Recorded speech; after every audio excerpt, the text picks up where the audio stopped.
Well, hello, Power Partners. Welcome. This is Starstyle-Be the Star You Are. It's our informational playground and brought to the airwaves under the auspices of Be the Star You Are Literacy Charity. I am your host, Cynthia Brian, and we are coming to you on the Voice America channel. This is and the Empowerment channel, Voice America Network, and the Empowerment channel. The miracle moment for today brought to you by Be the Star You Are. You can visit the charity bethestaryouare.org is from James Thurber. All men should strive to learn before they die what they are running from and to and why. Well, that's a good lead in. I'm so excited about today's show because coming up in segment 2, we have a phenomenal guest, David Rooney, who wrote a book called The Big Hop in 1919 in Newfoundland. Four teams of aviators raced to be the first to fly nonstop across the Atlantic. Yes, 1919. And only one team, after a real death-defying flight, made it to Ireland. So I get to interview David about the book, and it tells the inspiring story of this path-breaking journey and the aviators who risked their lives to make the history. It is a true page-turner. I literally read it in one sit-down. I loved the book. But right now, we're going to talk about declaring a major. I mean, is it necessary to declare a major in your freshman year? Is it better to be undeclared and complete your general education requirements before deciding? You might want to explore the right decision.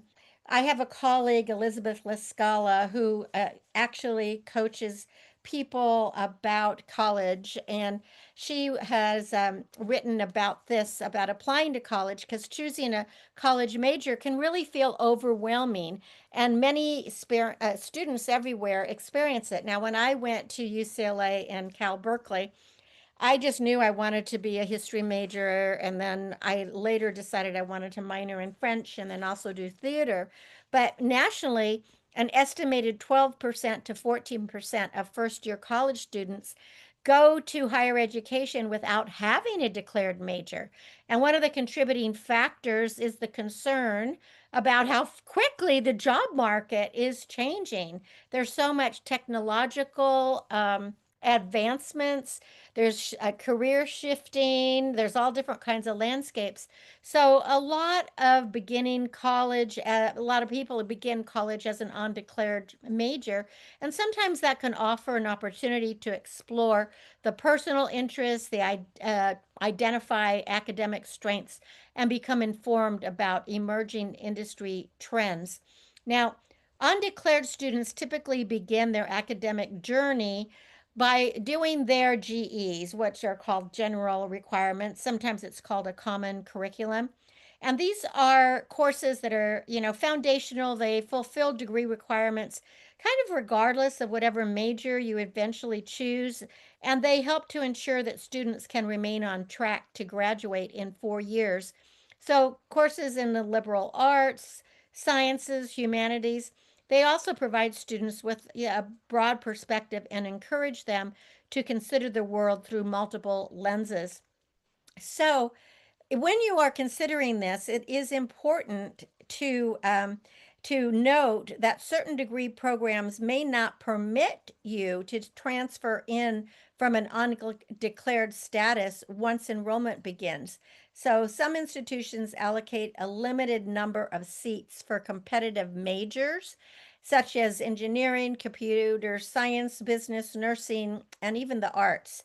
So, as a result, students interested in these fields are generally encouraged to apply directly to the program rather than being starting off their college as an undeclared.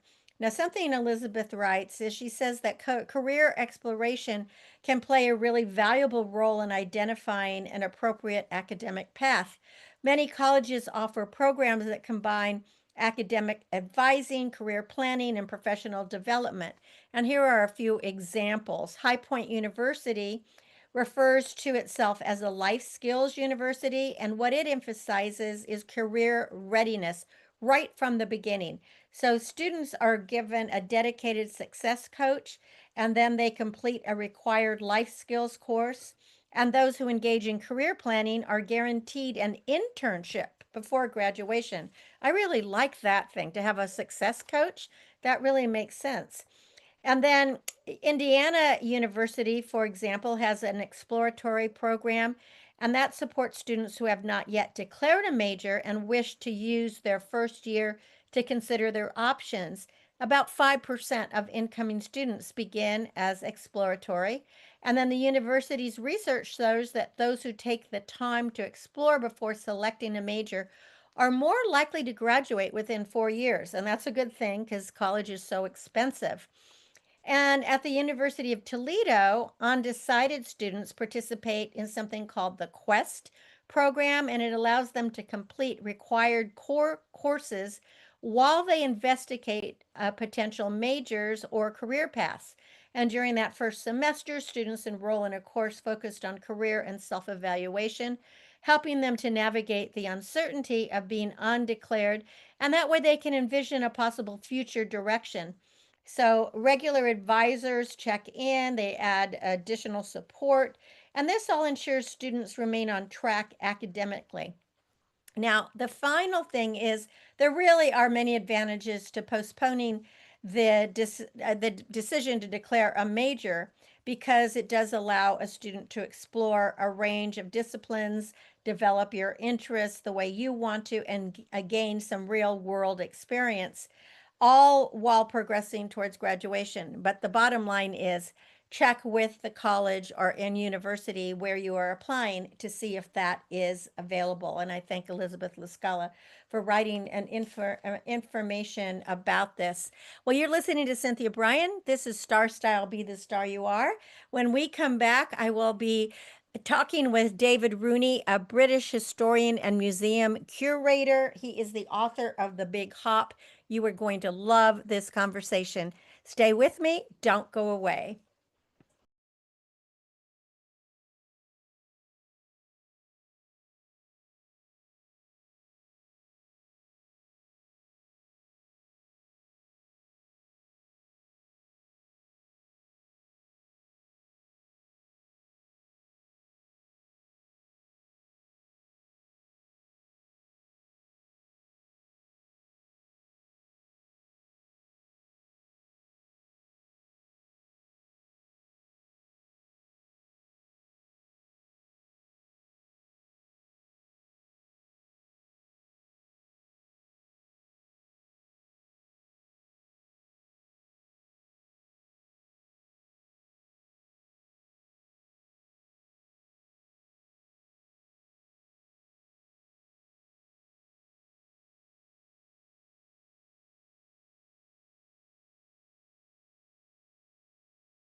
Well, thanks for staying with me here on Star Style. Be the star you are. I am your host, Cynthia Brian. And as I said, I am so excited about our author who is coming to us from England right now, David Rooney. He is the author of The Big Hop. This is a book that is going to just blow you away. You really are going to enjoy it. David, not only being a historian and museum curator, he has been at the museum for over 30 years and he's specialized in bringing historical stories to life. Well, I was actually in these planes, I can tell you. I want to welcome you, David, to Star Style. Be the star you are. Thank you so much for joining me. Thank you so much for having me, Cynthia. Yeah, I've said this many times already, but I sat down and I could not stop reading this book. My first question to you is, I want to find out, how did you get into those cockpits? How did you? It was like I felt like I was sitting there. My nails were holding on as the wind was blowing, and I was freezing and trying to grab a sandwich. And this is 1919. I mean, this was crazy. Was there just a lot of historical references that you had to, or personal article, personal letters? How did you get all this?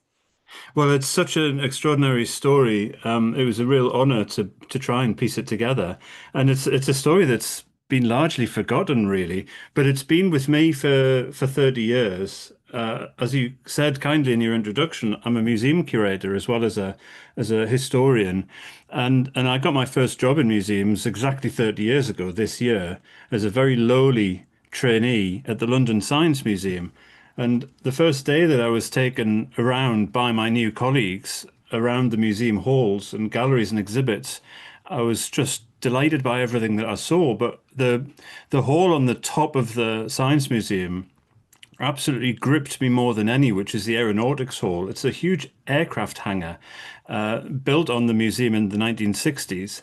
And I walked in, and here are like 24 full-size aeroplanes in this museum gallery in the middle of central London. And in the middle of the gallery is this canvas-covered fabric, linen biplane made in the First World War from wood and fabric with a little bit of steel, with an open cockpit, two seats. And my colleague said, "This is the aeroplane that first flew the Atlantic." And I looked at it 30 years ago and thought, what, this? What Somebody, exactly? somebody would fly in this canvas biplane with an open cockpit for 16 hours for 2,000 miles over the Atlantic. And that story it just stuck with me from then on, that I couldn't understand the mindset of the people who would get into that cockpit in the spring of 1919 and take this big hop into the unknown. And that story has been overshadowed as history has unfolded. And I always wanted to be able to tell it much more deeply than you can in a museum. So Well, 3 years ago, I got the chance to start researching it, finding out who these people were, and the result is the book that we're talking about. and the book is called The Big Hop, and the author is David Rooney. Well, like most people, I had never heard of Matt Grieve or Fred Ram or Harry Hawker or Charles Morgan. I always thought, and I should have known better, that Charles Lindbergh and Earhart were the big, original solo flight air celebrities, I guess. And it's interesting because in the epilogue to your book, you actually write about how when they made their trips, the first thing they did was honor the first people who made it, which were this team of aviators that went to Newfoundland to fly across the Atlantic. So it just kind of blew me away that we had never heard about this. So I'm so happy that you wrote the book. But getting back to it, where there are I know you are the museum curator, so you probably had access or over the years learned so much about them, maybe met relatives of theirs that came along. I know that they're no longer with us, although you did say here in the book, I love this, that Charles Morgan, who was the last airman of 1919 to die, learned to fly in a frail biplane from the sticks of spruce covered in linen, and he lived long enough to see the Concorde fly the supersonic. That And gave me chills. I wonder how he felt. isn't that an amazing tale? I mean, It's an so amazing tale. It's in the amazing. book, we follow seven aviators who attempt the Big Hop, which is the first non-stop aeroplane flight across the Atlantic, all from Newfoundland to Ireland, 2,000 miles. And we follow seven aviators who arrive there in the spring of 1919, hoping that their flight will be the one that wins the big cash prize that was put up for it. And they'd all learned to fly before the First World War, most of them as teenagers, when aviation was just 3 or 4 or 5 years old, really. And as I said, as you just said, that the last of them to die saw Concorde fly supersonic. He saw jumbo jets, Boeing 747s, flying routinely across the Atlantic, and saw men fly to the moon, land, and then fly back. And isn't that an It's incredible it's an lifespan? incredible story. You know what? I thought about my great grandmother who she had never traveled further than 10 miles by horse or buggy. And she lived to see a man on the moon and, electricity and running water and, all the things, microwaves and all this stuff. And I just remember talking to her when I was a young girl, and she just could have never imagined any of this. But why, how was Newfoundland found? I mean, why did they decide Newfoundland? It sounds like the weather was horrendous there with all the snow and the mud, and it was very difficult, and they had just terrible weather. I was just so shocked at the first group, Hawker, when they crashed in the ocean and were picked up by a boat. I mean, I just can't even imagine the fear that, but it seems like they didn't have fear. It seems like they were just super courageous. They were really courageous, and I think they probably did have fear, but they'd learned how to keep it in check. They'd all flown in the First World War, and Right. they'd had a hard time. And we find out quite a lot about that as the book goes on. I don't want to give away too many spoilers about what happens, but they had fear, but they weren't reckless in any way. No. They measured their risk. They understood that flying was risky, but they measured the risk and they took calculated risks. And in doing so, managed to achieve this great thing. And history is a strange thing, isn't it? How, on the one hand, so much history can be compressed into a lifetime. But then, as we were saying earlier, the fact that we think that Charles Lindbergh in 1927 was the first to fly. He was the first to fly the Atlantic solo, 8 years after the winning competitors of 1919, Jack Alcock and Ted Brown, first made it across. And in those 8 years, nobody else tried it. Hmm. The world moved on, and we forgot the names Alcock and Brown.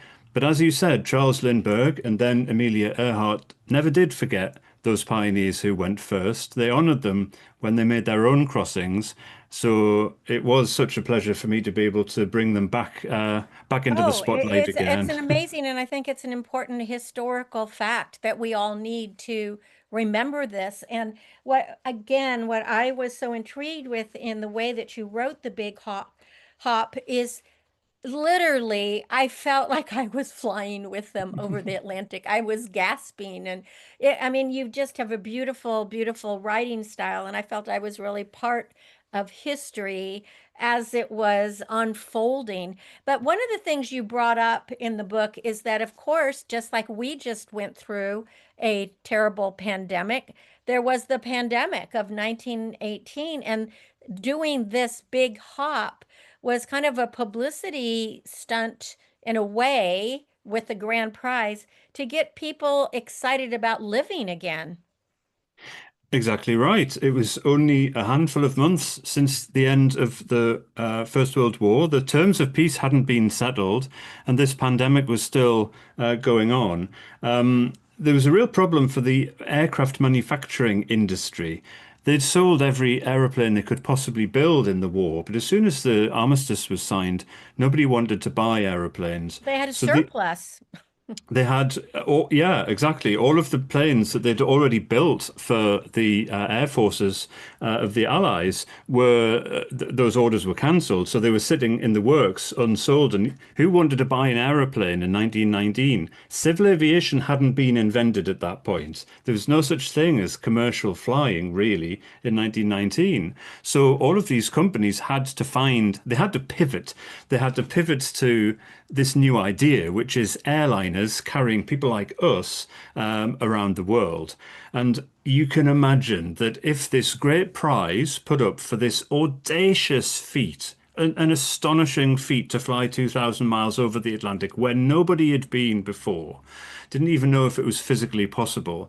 Well, whoever managed to do that is going to put aviation onto a firm footing for the 1920s. So that was very close to their minds as they were competing. It wasn't just for the, if you like, the glory of completing this great feat. It was for their own future as aviators and for aviation's own future as an industry. So there was a lot riding on this for the world. And so the world looked on with great interest and shock and horror in some cases as four teams in Newfoundland tried, one succeeded. And you said earlier about how Newfoundland is just the worst possible place you could Yeah, imagine I couldn't to fly imagine why they from. chose that. The only reason is that the journey from Newfoundland to Ireland is the shortest distance across the Atlantic. Uh-huh. Newfoundland is the most easterly point of North America, and they would fly to the west coast of Ireland. And to fly west to east is because there's a prevailing wind that usually blows over the Atlantic from the west to the east. And it's about 45 miles an hour. And so it would save huge amounts of fuel and time for these aircraft. So they all had to, they were British teams. They made their aeroplanes in Britain, had to take them apart, put them in cases, send them on ships to Newfoundland, and then find somewhere to fly them from. And the weather was terrible. The land is not at all suitable for flying early aeroplanes from. Well, there were There's, no runways or there's no anything. It was all bogs and hills and trees and forests. They had to even build everything. Even when they found a field that was long enough and in the right direction for takeoff, it was covered in ditches and boulders and tree roots. Right. They'd send out scouting parties beforehand to try and find the best land for each of the companies. And when the flyers, the pilots and navigators turned up themselves, they took kind of one look at what their colleagues had found and realized this is not going to be easy. Yes, it's not so optimum. Well, people have to read the book, The Big Hop, to find all the details about the first nonstop flight across the Atlantic because it's so fascinating. But I know you also wanted to talk a little bit about aeronautics today. There seems to be a lot of issues with planes and safety. What do you have to say about what is going on? Poor Boeing is certainly having some challenges. There are real challenges, aren't there, throughout the industry Yes. at the moment. I mean, very recently, very tragic incidents, which just remind us that right from the start, the first aeroplanes flew in 1903 in North Carolina, the Wright brothers. It's not a long history; it's a very compressed history, and right from the start aviation safety has been pursued energetically at every turn, but it's never guaranteed. And the recent events have reminded us that in very difficult ways. But what history also reminds us is that every accident, every tragedy or crash leads to improvements. And aviation, for the century or more that we've lived with it, has been getting better and better, safer and safer, all the way down the line. So whenever we look back, we can look back even to the earliest years and find safety developments, automation, and other developments. People investing lots of money and time and expertise in turning aeroplanes from those fragile fabric and and wood confections from, 1910 into the aircraft we fly today, which really are safer than ever. Do you happen to know why they decided to use fabric? I was just so shocked when I read that they were using linen, and then would put something over it. And that just amazed me. Well, of course, nobody knew anything about aviation at those times. Maybe because it was lightweight. Exactly that. They had to make flat surfaces for the to cover the wings to make the aerodynamic surfaces that give you lift. And the lightest possible flat material is fabric stretched taut over a lightweight timber frame. So the wings were made of this as lightweight a timber frame as you can, matchsticks really, and then this usually linen canvas, often Irish linen, would be stretched over it and then painted with what the industry called dope, which was a cellulose varnish, if you like, which stiffened the fabric and stretched it further over the timber frame. And so there'd be whole departments in aircraft manufacturing companies, usually staffed by women, particularly in the First World War, who were the fabric department, who were sewing and contorting the fabric around the aircraft surfaces, without which nothing would ever fly, doing the most remarkable precision work. And it feels very old-fashioned or crazy, really, to think of aeroplanes made of fabric, but that was the best possible material, and it worked. For decades, fabric was used to skin aeroplanes, really until aluminium came along much later.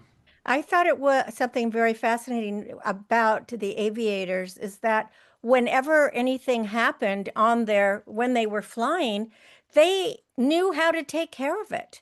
I mean, they were incredibly would it be well trained or just adventurous or very MacGyverish? They just were able to take care of things. That just to me, I was so impressed. I would have loved to have met these men, and I'm sure you have really enjoyed being at the Science Museum, and I would encourage people to visit it when they come to England because just to see all this sounds just so incredible. Well, David, I'm so glad that you were able to come on the show. The name of this book is The Big Hop. The author is David Rooney. You can visit his website, davidrooney.uk. Rooney is spelled Rooney. Would you like to make any final comments, David? Well, it's just to say that it was such a pleasure to be able to get to know through the research these pioneering characters who, what they did long ago. We all owe them a real debt. They Yes. were remarkable people. It would have been fantastic to meet them in person. I bet they would have been great, great company. It's interesting when people say, who would you like to have dinner with? When I was reading the book, that was my exact feeling. I was like, I would love to have been at that final dinner where they all got together. Charles Morgan couldn't be there because of his injuries, but where they just reminisced. Can you imagine just to be a fly on the wall?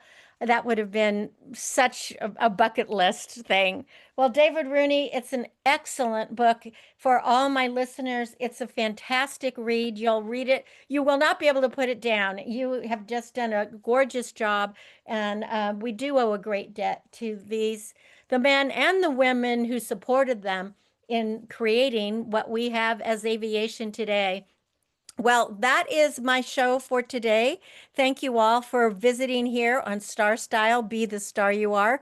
Be with me every week for renowned authors from around the globe. You can change your life. You can make your dreams come true. For information about Star Style, visit cynthiabrian.com. That's Brian with an I.